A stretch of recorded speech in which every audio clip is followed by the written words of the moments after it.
అన్న ఆడుకోవడంలో ఫేమస్ కాబట్టి, సో మీరు మీడియాతో ఆడుకోవడంలో ఫేమస్ కాబట్టి ఇద్దరిని కలిపి కొన్ని క్వశ్చన్లు అడగాలని ఉందన్న. ఇట్లా మీడియాతో ఆడుకుంటాం ఫేమస్ అని చెప్తేనే మొన్న ఒక ఆగస్ట్ లో ఒక వీకెండ్ నన్ను ఆడుకున్నారు మీడియాలో. అవునన్నా, దీంట్లో అది ఉండాలి కదా, డెఫినెట్ గా. అది ఉండకపోతే అలాగే సార్, అంటే అలా ఉంటేనే ఫాలోయింగ్, వ్యూవర్షిప్ పెరుగుద్ది, అంటే అలాగే ఫ్యాన్స్ పెరుగుతారు, అవి ఉండాలి. మరి ఏ స్థాయికి ఆడుకున్నారంటే నేను ఇంకా అసలు ఆస్తులు అమ్ముకుని దుబాయ్ వెళ్ళిపోయానని. నాకు అర్థం కాలేదు, ఆస్తులు అమ్ముకునే అంత బ్యాడ్ పొజిషన్ లో ఉంటే దుబాయ్ ఎలా వెళ్తారో నాకు లాజిక్ అర్థం కాల. దుబాయ్ ఏదో పెద్ద పల్లెటూరు లాగా అక్కడికి బాధపడుతున్నారు. వాళ్ళ రియాక్షన్ లాజిక్ అసలు ఉంటుందా? అదే కదా సింపుల్. రిచ్ బాధపడతారు కూడా, రిచ్ కూడా రిచ్గా వెళ్ళారు వంశీ గారు. అన్న ఇది మైక్ పట్టుకొని మీరు మళ్ళీ సినిమా అడగరు, సినిమా చూడమని అడగను, అందుకని మైక్ లేకుండా ఇప్పుడు అడిగేద్దాం అలా ఏమన్నా. సో ఫస్ట్ అదే ఆ రోజు కొంచెం ఎక్సైట్ అయ్యాను నేను, బాగా ఎక్సైట్ అయ్యాను. అది సరే, ఇక కేకలే. అది ఎలా ఉందంటే రిక్వెస్ట్ లేదు, వార్నింగ్ లో ఉంది. వంశీ ఎప్పుడు వార్నింగ్ కావాలి. అవునే, తప్పులు చేయకుండా ఉంటావా మనుషులు? రాకపోతే చెప్తా మీ పని. తప్పులు చేయకుండా ఉండం కదా, తప్పు జరిగింది ఏం చేస్తాం చెప్పు. ఇప్పుడు నేనైనా ఎన్టీఆర్ గారు అయినా, ఇప్పుడు ఒక ఆదిత్య చోప్రా అని ఒక పెద్ద మనిషిని, యశ్వరాజ్ నమ్మాము.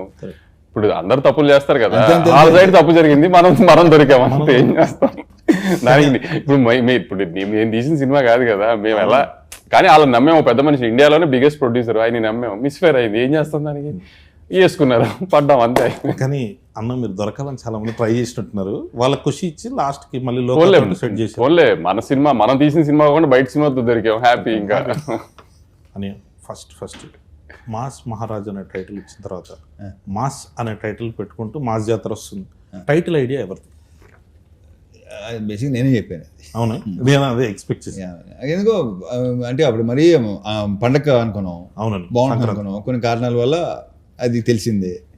అది సంక్రాంతి అంటే గుర్తొచ్చింది, మాస్ సినిమాలన్నీ సంక్రాంతికి వచ్చినాయి అనుకోండి, cinema block buster super cake, అది ఇద్దరా కావాల్సింది మాకు తెలుగు సినిమాకి అని చెప్పి హడావిడి చేస్తాం. దసరా వరకు ఓకే, మిగతా ఏ టైంలో వచ్చినా కానీ ఇదో సినిమానా, కొత్తదనం లేదు. సో దాంట్లోకి వెళ్ళిపోయి ఈ ఆర్టిస్టిక్ మెంటాలిటీలోకి వెళ్తున్నారు. ఆర్టిస్టిక్ కాదు, క్రియేటివిటీ. ఇప్పుడు ఎవరికి అయినా ఇప్పుడు చేతిలో ఫోన్ ఉండి ట్విట్టర్ హ్యాండిల్ ఉన్నా, ఇన్స్టాగ్రామ్ హ్యాండిల్ ఉన్నా, క్రియేటివిటీ తన్నుకుంటూ వస్తుంది. అది చూపించడానికి, ప్రొజెక్ట్స్ చేయడానికి ట్వీట్గా ఫామ్ చేయొచ్చు, రీల్స్గా ఫామ్ చేయొచ్చు. ఆ క్రియేటివిటీలో ఏంటంటే ఏదన్నా ఒక క్రియేటివ్ టెక్నికల్గా స్ట్రాంగ్ ఉన్న సినిమా రిలీజ్ అయింది అనుకో, అబ్బా ఎంత బాగా తీశారు, ఇది తీశారు, అది తీశారు అని పొగిడితే, ఓహో వీళ్ళందరికీ సినిమాటిక్ నాలెడ్జ్ చాలా ఎక్కువ ఉందన్నమాట, అందుకని పొగుడుతుంది, అందుకని ఇంత బాగా చెప్తున్నారు అనుకుంటారు. అదే ఒక కమర్షియల్ మాస్ సినిమా వచ్చినాను, జనానికి అది కావాలి. కానీ ఏంటంటే ఏముంది కొత్తగా, ఏముంది అంటే అదొక ఫ్యాషన్. అంటే ఓహో వీళ్ళకి సినిమా గురించి బాగా తెలుసు అనుకుంటా, అందుకని రెగ్యులర్ సినిమాని పొగడలేకపోతున్నారు వీళ్ళు అని అనుకుంటారేమో నా ఫీలింగ్ ఏంటో నాకు తెలియదు. కానీ మరి ఇప్పుడు మన రవితేజ గారిని పెట్టి గీతాంజలి తీయలేరు కదా, చూడరు కదా. అదే సార్, చూడరు అనే కాన్సెప్ట్ కి అందరూ ఇప్పుడు కల్ట్ ఫాలో. అంటే ఇప్పుడు ఒకటి కళ్యాణ్, ఇప్పుడు దాకా చూసిన వాళ్ళు కొంచెం feel good, like proper sincere attempt, hero ఒక సిన్సియర్ క్యారెక్టర్ అనేది ఏది వర్కౌట్ అవ్వాలి.